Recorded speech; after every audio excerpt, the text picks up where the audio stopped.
Hey everyone, it's me Sana Sangam. Welcome back to my YouTube channel. Karnataka PU Board ಇಂದ second PUC related ಎಲ್ಲ ಸಬ್ಜೆಕ್ಟ್ಸಿನ blueprint and model question ಪೇಪರನ್ನು official ವೆಬ್ಸೈಟಲ್ಲಿ announce ಮಾಡಿದ್ದಾರೆ. ನಾನು ಈಗಾಗಲೇ physics and chemistry blueprint complete analysis video upload ಮಾಡಿದ್ದೀನಿ. Video ಲಿಂಕನ್ನು ಡಿಸ್ಕ್ರಿಪ್ಷನಲ್ಲಿ ಕೊಟ್ಟಿರ್ತೀನಿ, ನೀವು ಅಲ್ಲಿ ಹೋಗಿ ನೋಡ್ಬೋದು. ಇವತ್ತು ನಾನು ಬಯಾಲಜಿ ಬ್ಲೂ ಪ್ರಿಂಟ್ ಕಂಪ್ಲೀಟ್ ಅನಾಲಿಸಿಸನ್ನು ಕೊಡ್ತೀನಿ. ಅನಾಲಿಸಿಸ್ ಹೋಗೋಕ್ಕೂ ಮುಂಚೆ ನಾನು ಅನಾಲಿಸಿಸ್ ಕೊಡುವಾಗ ಬಯಾಲಜಿಯಲ್ಲಿ ಇರ್ತಕ್ಕಂಥ ಚಾಪ್ಟರ್ ನೇಮ್ಸನ್ನು ಫುಲ್ ಹೇಳೋದಿಲ್ಲ, ಶಾರ್ಟಾಗಿ ಹೇಳ್ತೀನಿ. ಐ ಹೋಪ್ ನಿಮಗೆ ಅರ್ಥ ಆಗುತ್ತೆ. ಸೊ ಇವಾಗ ಅನಾಲಿಸಿಸ್ ನೋಡೋಣ. ಯಾವುದೇ ಚಾಪ್ಟರ್ಗೆ ಎಷ್ಟೆಷ್ಟು ಮಾರ್ಕ್ಸ್ ವೆಯ್ಟೇಜ್ ಇದೆ ಅನ್ನೋದು ನೋಡೋದಾದರೆ, ಹೈಯೆಸ್ಟ್ ಮಾರ್ಕ್ಸ್ ವೆಯ್ಟೇಜ್ ಕ್ಯಾರಿ ಮಾಡ್ತಕ್ಕಂಥ 2 ಚಾಪ್ಟರ್ಸ್ ಬಯಾಲಜಿಯಲ್ಲಿ ಯಾವುದು ಅಂದರೆ principles and molecular basis 14 and 14 ಮಾರ್ಕ್ಸನ್ನು ಕ್ಯಾರಿ ಮಾಡುತ್ತೆ. ಸೆಕೆಂಡ್ ಹೈಯೆಸ್ಟ್ ವೆಯ್ಟೇಜ್ ಇರ್ತಕ್ಕಂಥ ಚಾಪ್ಟರ್ ಯಾವುದು ಅಂದರೆ ಹ್ಯೂಮನ್ ಹೆಲ್ತ್ 13 ಮಾರ್ಕ್ಸನ್ನು ಕ್ಯಾರಿ ಮಾಡುತ್ತೆ. ಸೊ ಥರ್ಡ್ ಹೈಯೆಸ್ಟ್ ವೆಯ್ಟೇಜ್ ಇರ್ತಕ್ಕಂಥ ಚಾಪ್ಟರ್ಸ್ ಯಾವುದು ಅಂದರೆ sexual reproduction and human reproduction. Okay, next weightage ಇರ್ತಕ್ಕಂಥ ಚಾಪ್ಟರ್ ಯಾವುದು ಅಂದರೆ microbes biotechnology principles. Next weightage ಇರ್ತಕ್ಕಂಥ ಚಾಪ್ಟರ್ ಯಾವುದು ಅಂದರೆ evolution and organism and population. Next 6 ಮಾರ್ಕ್ಸನ್ನು ಕ್ಯಾರಿ ಮಾಡ್ತಕ್ಕಂಥ ಚಾಪ್ಟರ್ ಯಾವುದು ಅಂದರೆ reproductive health biotechnology applications. So next 5 ಮಾರ್ಕ್ಸನ್ನು ಕ್ಯಾರಿ ಮಾಡ್ತಕ್ಕಂಥ ಚಾಪ್ಟರ್ಸ್ ಯಾವುದ್ಯಾವುದು ಅಂದರೆ ecosystem biodiversity and conservation. So ನಿಮಗೆ ಯಾವುದೇ ಚಾಪ್ಟರ್ಸ್ಗೆ ಎಷ್ಟು ಮಾರ್ಕ್ಸ್ ವೆಯ್ಟೇಜ್ ಇದೆ ಅಂತ ಗೊತ್ತಾಗಿದೆ. ನೀವು ಇಲ್ಲಿ ನೋಡ್ಬೋದು, ರಿಮೆಂಬರ್, ಅಂಡರ್ಸ್ಟ್ಯಾಂಡ್, ಅಪ್ಲಿಕೇಶನ್, ಹಾರ್ಸ್, ಹೀಗೆ 4 ಕೆಟಗರೀಸ್ ಇದೆ. ಇದು ಏನನ್ನು ಇಂಡಿಕೇಟ್ ಮಾಡುತ್ತೆ ಅಂದರೆ ಕ್ವಶನ್ ಪೇಪರ್ ಲೆವೆಲ್ ಹೇಗಿದೆ ಅನ್ನೋದನ್ನು ಇಂಡಿಕೇಟ್ ಮಾಡುತ್ತೆ. Remember and understand level based questions almost easy ಇರುತ್ತೆ. ನೀವೇನು ಫಿಕ್ಸ್ಡ್, ಎಕ್ಸ್ಪೆಕ್ಟೆಡ್, ಇಂಪಾರ್ಟೆಂಟ್ ಕ್ವಶನ್ಸ್ ಅಂತ ಏನು ಹೇಳ್ತೀರೋ ಅದೇ ಕ್ವಶನ್ಸನ್ನು ಈ 2 ಲೆವೆಲ್ ಕ್ವಶನ್ಸಲ್ಲಿ ಕೇಳ್ತಾರೆ. ಬಟ್ ಅಪ್ಲಿಕೇಶನ್ ಆ್ಯಂಡ್ ಹಾರ್ಸ್ ಲೆವೆಲ್ ಕ್ವಶನ್ ಏನಾಗುತ್ತೆ, ಡಿಫಿಕಲ್ಟಿ ಆಗ್ತಾ ಹೋಗುತ್ತೆ. ಅಪ್ಲಿಕೇಶನ್ ಲೆವೆಲ್ ಬೇಸ್ಡ್ ಕ್ವಶನ್ ಸ್ವಲ್ಪ ಮಾಡ್ರೇಟ್ ಆಗಿದ್ರೂ ಹಾರ್ಸ್ ಲೆವೆಲ್ ಅಂದರೆ high order thinking skills level questions ಡಿಫಿಕಲ್ಟಿಯಾಗೇ ಇರುತ್ತೆ. ಇದನ್ನು ನೀವು ಅಟೆಂಡ್ ಮಾಡಬೇಕು ಅಂದರೆ ಕಾನ್ಸೆಪ್ಟ್ ಇನ್ ಡೆಪ್ತ್ ನಾಲೆಜ್ ಇರಬೇಕು. ಓಕೆನಾ? ಹಾಗಿದ್ರೆ ಮಾತ್ರ ನೀವು ಈ ಥರ ಕ್ವಶನ್ಸನ್ನು ಅಟೆಂಡ್ ಮಾಡೋದಕ್ಕಾಗುತ್ತೆ. ಆಲ್ಮೋಸ್ಟ್ 1 ಮಾರ್ಕ್ ಕ್ವಶನ್ನು ನೀವು ಅಟೆಂಡ್ ಮಾಡ್ಬೋದು ಹಾರ್ಸ್ ಲೆವೆಲ್ ಕ್ವಶನ್. ಬಟ್ ಎಲ್ಲಿ ನಿಮಗೆ ಕಷ್ಟ ಆಗುತ್ತೆ ಅಂದರೆ 5 ಮಾರ್ಕ್ಸ್ ಕ್ವಶನಲ್ಲಿ ಹಾರ್ಸ್ ಲೆವೆಲ್ ಕ್ವಶನನ್ನು ಅಟೆಂಡ್ ಮಾಡೋದು ಕಷ್ಟ ಆಗಬಹುದು. ಓಕೆ, ಇದೇ ಬ್ಲೂ ಪ್ರಿಂಟನ್ನು ನಾನು ಡಿಕೋಡ್ ಮಾಡಿ ಕ್ವಶನ್ ಪೇಪರ್ ಪ್ಯಾಟ್ರನ್ ಥರ ಪ್ರಿಪೇರ್ ಮಾಡಿದ್ದೀನಿ. ಅದನ್ನು ನೋಡಿದರೆ ನಿಮಗೆ ಈಸಿಯಾಗಿ ಅರ್ಥ ಆಗುತ್ತೆ. ನಿಮಗೆ ಗೊತ್ತಿರೋ ಹಾಗೆ ಮ್ಯಾಕ್ಸಿಮಮ್ ಮಾರ್ಕ್ಸ್ 70 ಇರುತ್ತೆ. ನಂಬರ್ ಆಫ್ ಕ್ವಶನ್ಸ್ 47 ಇರುತ್ತೆ. Out of which you have to answer only 35 questions. Duration 3 hours 15 minutes ಇರುತ್ತೆ. ಬಯಾಲಜಿಯಲ್ಲಿ ನಿಮಗೆ 5 ಪಾರ್ಟ್ಸ್ ಆಗಿ ಡಿವೈಡ್ ಮಾಡಿದ್ದಾರೆ. ABCD ಈ ರೀತಿ 5 ಪಾರ್ಟ್ಸ್ ಆಗಿ ಡಿವೈಡ್ ಮಾಡಿದ್ದಾರೆ. ಪಾರ್ಟ್ ಎ ಯಲ್ಲಿ ನೋಡೋದಾದರೆ, ಪಾರ್ಟ್ ಎ ಯಲ್ಲಿ ಫಸ್ಟ್ ಮೇನ್ MCQs ಇರುತ್ತೆ, ಮಲ್ಟಿಪಲ್ ಚಾಯ್ಸ್ ಕ್ವಶನ್ಸ್ ಇರುತ್ತೆ. 15 ಕ್ವಶನ್ಸ್ ಇರುತ್ತೆ. ನೀವು 15 ಕ್ವಶನ್ಸ್ಗೂ ಕೂಡ ಆನ್ಸರ್ ಮಾಡಬೇಕು. ಯಾವುದೇ ಚಾಯ್ಸ್ ಬೇಸ್ಡ್ ಕ್ವಶನ್ಸ್ ಇರಲ್ಲ. ಒಂದೊಂದು ಕ್ವಶನ್ಗೆ 1 ಮಾರ್ಕ್ ಇರುತ್ತೆ. ಸೊ 1 × 15 ಮಾರ್ಕ್ಸ್ ಆಯಿತು. ಇದೇ ಪಾರ್ಟ್ ಎ ಯಲ್ಲಿ ಸೆಕೆಂಡ್ ಮೇನಲ್ಲಿ ಫಿಲ್ ಇನ್ ದ ಬ್ಲ್ಯಾಂಕ್ಸ್ ಇರುತ್ತೆ. 5 ಕ್ವಶನ್ಸ್ ಇರುತ್ತೆ. 1 ಕ್ವಶನ್ಗೆ 1 ಮಾರ್ಕ್. So 5 × 1 5 marks. ಇದರಲ್ಲೂ ಕೂಡ ಯಾವುದೇ ಚಾಯ್ಸ್ ಬೇಸ್ಡ್ ಕ್ವಶನ್ಸ್ ಇರೋದಿಲ್ಲ. ಸೊ ಪಾರ್ಟ್ ಎ ಯಲ್ಲಿ ಟೋಟಲ್ ಆಗಿ 20 ಕ್ವಶನ್ಸ್ ನಿಮಗೆ ಇರುತ್ತೆ. ಈ 20 ಕ್ವಶನ್ಸಲ್ಲಿ 7 questions remembered level based questions. ಈ ಕ್ವಶನ್ಸನ್ನು ಯಾವ ಚಾಪ್ಟರ್ಸಿಂದ ಫ್ರೇಮ್ ಮಾಡ್ತಾರೆ ಅನ್ನೋದು ನೋಡೋದಾದರೆ sexual reproduction, reproductive health, evolution, microbes, organism, ecosystem, biodiversity. ಈ 7 ಚಾಪ್ಟರ್ಸಿಂದ 7 ಕ್ವಶನ್ಸ್ ರಿಮೆಂಬರ್ಡ್ ಲೆವೆಲ್ ಬೇಸ್ಡ್ ಕ್ವಶನ್ಸನ್ನು ಫ್ರೇಮ್ ಮಾಡ್ತಾರೆ. 5 questions understand level based questions ಇರುತ್ತೆ. ಇದನ್ನು ಯಾವುದು ಚಾಪ್ಟರ್ಸಿಂದ ಫ್ರೇಮ್ ಮಾಡ್ತಾರೆ ಅನ್ನೋದು ನೋಡೋದಾದರೆ sexual reproduction, human reproduction, principles, evolution, organism. ಈ 5 ಚಾಪ್ಟರ್ಸಿಂದ 5 ಕ್ವಶನ್ಸ್ ಅಂಡರ್ಸ್ಟ್ಯಾಂಡ್ ಲೆವೆಲ್ ಬೇಸ್ಡ್ ಕ್ವಶನ್ಸನ್ನು ಫ್ರೇಮ್ ಮಾಡ್ತಾರೆ. 3 questions application level based question ಇರುತ್ತೆ. ಈ ಕ್ವಶನ್ಸನ್ನು ಯಾವ ಚಾಪ್ಟರ್ಸಿಂದ ಫ್ರೇಮ್ ಮಾಡ್ತಾರೆ ಅನ್ನೋದು ನೋಡೋದಾದರೆ sexual reproduction, human reproduction, reproductive health. ಈ 3 ಚಾಪ್ಟರ್ಸಿಂದ 3 ಕ್ವಶನ್ಸು ಅಪ್ಲಿಕೇಬಲ್ ಬೇಸ್ಡ್ ಕ್ವಶನ್ಸ್ ಆಗಿರುತ್ತೆ. 5 ಕ್ವಶನ್ಸು ಹಾರ್ಸ್ ಲೆವೆಲ್ ಬೇಸ್ಡ್ ಕ್ವಶನ್ಸ್ ಆಗಿರುತ್ತೆ. ಅದು ಯಾವುದೇ ಚಾಪ್ಟರ್ಸಿಂದ ಬರುತ್ತೆ ಅನ್ನೋದು ನೋಡೋದಾದರೆ human reproduction, principles of inheritance, molecular basis, human health, biotechnology principles. ಈ 5 ಚಾಪ್ಟರ್ಸಿಂದ 5 ಕ್ವಶನ್ಸು ಹಾರ್ಸ್ ಲೆವೆಲ್ ಬೇಸ್ಡ್ ಕ್ವಶನ್ಸನ್ನು ಫ್ರೇಮ್ ಮಾಡ್ತಾರೆ. 5 + 7 12 ಕ್ವಶನ್ಸನ್ನು ನೀವು ಈಸಿಯಾಗಿ ಅಟೆಂಡ್ ಮಾಡ್ಬೋದು. Because remember and understand level based questions ಆಗಿರುತ್ತೆ. ಈವನ್ ಫಿಲ್ ಇನ್ ದ ಬ್ಲ್ಯಾಂಕ್ಸಲ್ಲಿ ನಿಮಗೆ ಬ್ಲ್ಯಾಂಕಲ್ಲಿ ಏನೇನು ಫಿಲಪ್ ಮಾಡಬೇಕು ಆನ್ಸರ್ಸನ್ನು ಮೇಲೆ ಬ್ರ್ಯಾಕೆಟಲ್ಲಿ ಕೊಟ್ಟಿರ್ತಾರೆ. ನೀವು ಸ್ಯೂಟಬಲ್ ಆನ್ಸರನ್ನು ಪಿಕ್ ಮಾಡಿ ಜಸ್ಟ್ ನೀವು ಆನ್ಸರ್ಸನ್ನು ಬರೀಬೇಕಾಗುತ್ತೆ ಅಷ್ಟೇ. ಸೊ ಅದನ್ನು ಕೂಡ ಈಸಿ ಇರುತ್ತೆ. ಫಿಲ್ ಇನ್ ದ ಬ್ಲ್ಯಾಂಕ್ಸಲ್ಲಿ ನೀವು 5 ಮಾರ್ಕ್ಸ್ ಈಸಿಯಾಗಿ ಸ್ಕೋರ್ ಮಾಡ್ಬೋದು. ಓಕೆನಾ?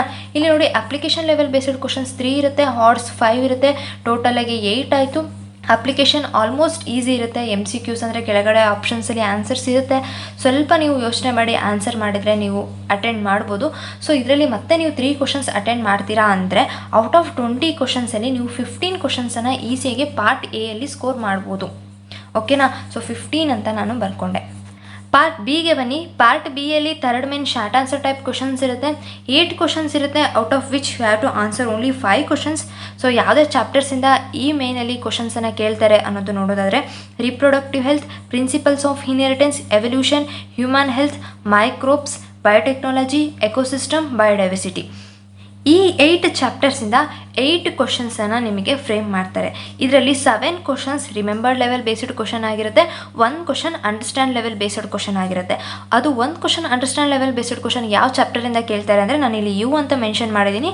ಬಯೋಟೆಕ್ನಾಲಜಿ, ಪ್ರಿನ್ಸಿಪಲ್ಸ್ ಆ್ಯಂಡ್ ಪ್ರೊಸೆಸಸ್ ಈ ಚಾಪ್ಟರಿಂದನೇ ಒಂದು ಅಂಡರ್ಸ್ಟ್ಯಾಂಡ್ ಲೆವೆಲ್ ಬೇಸ್ಡ್ ಕ್ವಶನ್ ಇರುತ್ತೆ. ಇನ್ನು ರಿಮೈನಿಂಗ್ ಏನೇನು ಚಾಪ್ಟರ್ಸ್ ಇದೆಯೋ ಇದರೆಲ್ಲದರಿಂದನೂ ರಿಮೆಂಬರ್ಡ್ ಲೆವೆಲ್ ಬೇಸ್ಡ್ ಕ್ವಶನ್ಸನ್ನೇ ಕೇಳ್ತಾರೆ. ಓಕೆನಾ? ಸೊ 7 ಕ್ವಶನ್ಸ್, 1 ಕ್ವಶನ್, ಟೋಟಲಾಗಿ 8 ಕ್ವಶನ್ಸ್ ಆಯಿತು. 8 ಕ್ವಶನ್ಸಲ್ಲಿ ನೀವು 5 ಕ್ವಶನ್ಸನ್ನು ಮಾತ್ರ ಅಟೆಂಡ್ ಮಾಡೋರು ಇರ್ತೀರಾ. ಆರಾಮ್ಸೆ ಮಾಡ್ಬೋದು. ಬಿಕಾಸ್ ಇದರಲ್ಲಿ ಯಾವುದೇ ಹಾರ್ಸ್ ಲೆವೆಲ್ ಬೇಸ್ಡ್ ಕ್ವಶನ್ ಇರಲ್ಲ, ಅಪ್ಲೈಡ್ ಲೆವೆಲ್ ಬೇಸ್ಡ್ ಕ್ವಶನ್ನು ಕೂಡ ಇರಲ್ಲ. 5 ಕ್ವಶನ್ಸನ್ನು ಆರಾಮ್ಸೆ ಅಟೆಂಡ್ ಮಾಡ್ಬೋದು. ಸೊ 5 × 2 10 ಮಾರ್ಕ್ಸ್ ಆಯಿತು. ಈ ಸೆಕ್ಷನಲ್ಲಿ ನಿಮಗೆ 10 ಮಾರ್ಕ್ಸ್ ಈಸಿಯಾಗಿ ಬರುತ್ತೆ.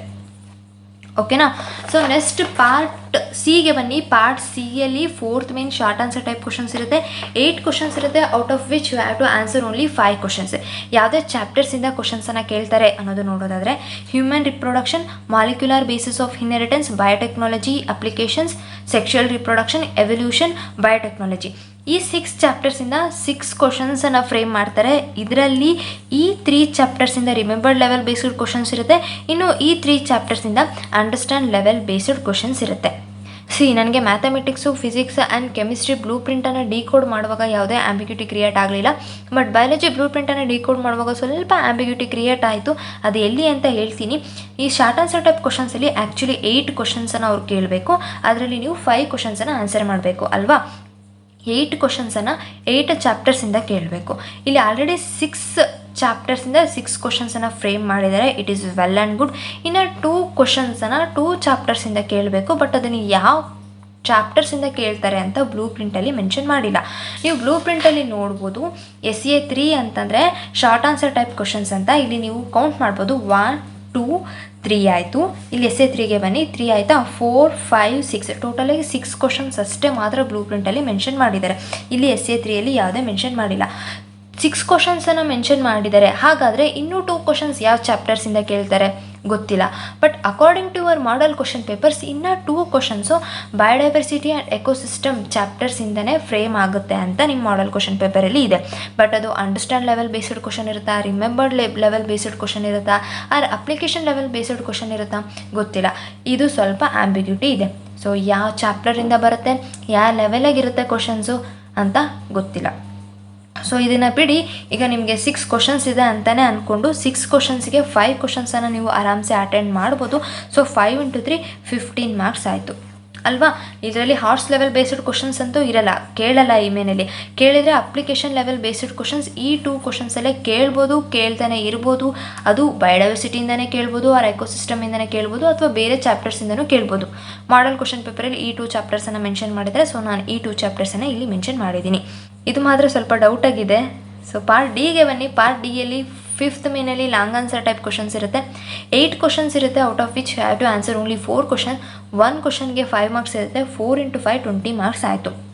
8 ಕ್ವಶನ್ಸನ್ನು ಯಾವುದೇ ಚಾಪ್ಟರ್ಸಿಂದ ಕೇಳ್ತಾರೆ ಅನ್ನೋದು ನೋಡೋದಾದರೆ molecular basis, human health, organism, human reproduction, principles, molecular basis, microbes, biotechnology.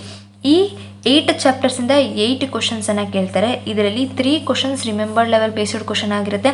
ಈ 3 ಚಾಪ್ಟರ್ಸಿಂದ ರಿಮೆಂಬರ್ಡ್ ಲೆವೆಲ್ ಬೇಸ್ಡ್ ಕ್ವಶನ್ಸ್ ಬರುತ್ತೆ. ಇನ್ನೂ 4 question understand level based question ಆಗಿರುತ್ತೆ. ಸೊ ಈ 4 ಕ್ವಶನಿಂದ ಅಂಡರ್ಸ್ಟ್ಯಾಂಡ್ ಲೆವೆಲ್ ಬೇಸ್ಡ್ ಕ್ವಶನ್ನ ಫ್ರೇಮ್ ಮಾಡ್ತಾರೆ. 1 question application level based question ಆಗಿರುತ್ತೆ. ಅದು biotechnology and ಪ್ರಿನ್ಸಿಪಲ್ಸಿಂದ ಕೇಳ್ತಾರೆ.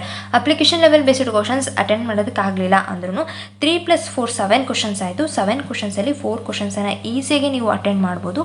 ಸೊ 4 × 5 ಎಷ್ಟು ಮಾರ್ಕ್ಸ್ ಆಯಿತು ಅಂದರೆ 20 ಮಾರ್ಕ್ಸ್ ನಿಮಗೆ ಈಸಿಯಾಗಿ ಬರುತ್ತೆ. ಇದೇ ಪಾರ್ಟ್ ಡಿಯಲ್ಲಿ 6th ಮೇನಲ್ಲಿ ಲಾಂಗ್ ಆನ್ಸರ್ ಟೈಪ್ ಕ್ವಶನ್ಸ್ ಇರುತ್ತೆ. 3 ಕ್ವಶನ್ಸ್ ಇರುತ್ತೆ. Out of which you have to answer only 1 question. 1 ಕ್ವಶನ್ಗೆ 5 ಮಾರ್ಕ್ ಇರುತ್ತೆ. 1 × 5 5 ಮಾರ್ಕ್ಸು ಪಾರ್ಟ್ ಡಿಯಲ್ಲಿ 6th ಮೇನಲ್ಲಿ ಇರುತ್ತೆ.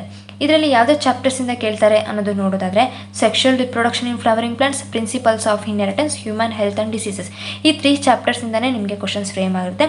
ಇದರಲ್ಲಿ ಯಾವುದೇ ಅಂಡರ್ಸ್ಟ್ಯಾಂಡ್ ಲೆವೆಲ್ ಇರಲ್ಲ, ರಿಮೆಂಬರ್ ಲೆವೆಲ್ ಇರಲ್ಲ ಆ್ಯಂಡ್ ಅಪ್ಲಿಕೇಶನ್ ಲೆವೆಲ್ ಇರಲ್ಲ. ಹಾರ್ಟ್ಸ್ ಲೆವೆಲ್ ಕ್ವಶನ್ಸ್ ಮಾತ್ರನೇ ಕೇಳ್ತಾರೆ. ಡಿಫಿಕಲ್ಟಿ ಆಗಿರುತ್ತೆ. ಎಸ್, ನನಗೆ ಇದು ಅಟೆಂಡ್ ಮಾಡೋದಕ್ಕೆ ಆಗಲಿಲ್ಲ ಅಂದ್ರೂ ಇದನ್ನು ಸ್ಕಿಪ್ ಮಾಡೋಣ, ಓಕೆನಾ. ಸೊ ಟೋಟಲ್ ಎಷ್ಟಾಯಿತು? 35 ಆಯಿತು. 20 + 15 35 ಆಯಿತು. ನಾನು ಇಲ್ಲಿ ಆಲ್ರೆಡಿ ನೋಟ್ ಮಾಡಿದ್ದೆ, 25 ಆಯಿತು ಅಲ್ವಾ. 25 + 35 ಟೋಟಲಿಗೆ ಎಷ್ಟಾಗುತ್ತೆ? 60 ಆಗುತ್ತೆ. 70ಗೆ ನೀವು 60ಯನ್ನು ಆರಾಮ್ಸೆ ಸ್ಕೋರ್ ಮಾಡ್ಬೋದು.